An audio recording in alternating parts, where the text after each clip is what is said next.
The problem is that we are living beyond planetary boundaries in every sense of the world, whether that's to do with climate and we're pushing the climate boundaries, to do with sustainability and the resources that we're using on the planet, and also biodiversity planetary boundaries.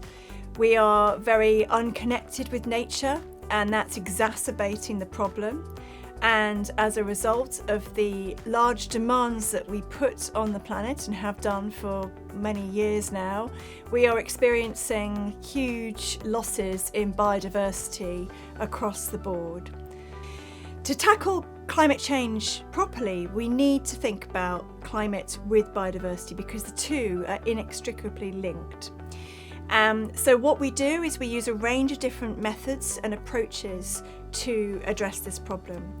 These range from using large data sets of organism abundances, so for example the number of insects that are across the planet, and trying to model how their populations have changed over time, looking back to the past, but also trying to predict into the future to understand what the drivers of these losses in biodiversity are.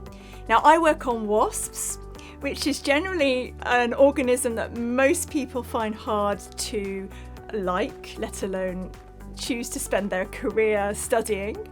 But wasps are a fascinating organism from their evolution and behaviour and ecological sense, but they also are a fabulous way to help people understand that all facets of nature need to be studied and conserved, because all parts of nature function together in an ecosystem which is all interconnected.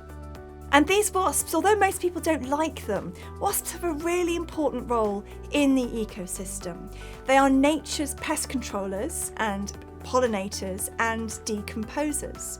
So the common picnic bothering wasp that nobody likes is actually really important in our ecosystems because it's a generalist hunter, much like a lion in the Serengeti, which will be hunting prey items that are in abundance. That's exactly what the picnic bothering wasp does. It's really important in keeping all those populations of insects in check.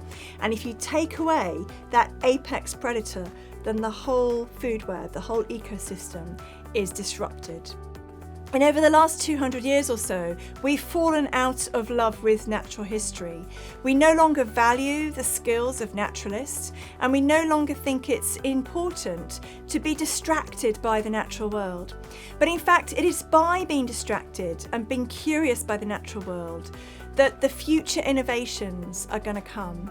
If we can help people understand the ways that all organisms are playing a role in helping buffer us against the detrimental effects of climate change, then I think people will value all facets of nature, even if they find them a bit scary or revolting.